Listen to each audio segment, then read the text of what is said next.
Masih bersama kami pemirsa di Liputan Metropolis, 19 panitia pemilihan kecamatan di Ogan, Komering Ulu Selatan telah menuntaskan rapat pleno rekapitulasi penghitungan suara Pilkada serentak pada tahun 2024.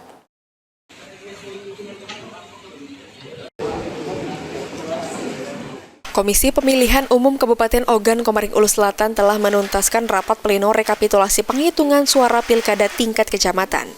Berdasarkan data pleno Pilkada Ogan Komering Ulu Selatan, ada 19 kecamatan yang telah melaksanakan sejak Jumat hingga Minggu malam. Proses ini mencakup perincian jumlah daftar pemilih tetap atau DPT, penggunaan surat suara, serta suara pasangan calon gubernur dan bupati. Berikutnya, rekapitulasi di tingkat kabupaten dijadwalkan berlangsung pada 5-6 Desember 2024. Rekapitulasi di tingkat kecamatan itu telah diselesaikan oleh 19 kecamatan se-Kabupaten Ogan Komering Ulu Selatan. Rapat pleno rekapitulasi sendiri berlangsung sejak tanggal 28 November sampai dengan tanggal 1 Desember tadi.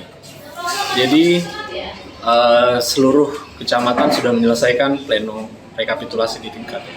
Selanjutnya KPU Selatan akan melaksanakan pleno rekapitulasi tingkat kabupaten yang rencananya akan dilaksanakan tanggal 5-6 Desember tahun 2024. Untuk itu juga KPU akan melaksanakan rapat koordinasi dengan para stakeholder untuk mempersiapkan pleno tersebut.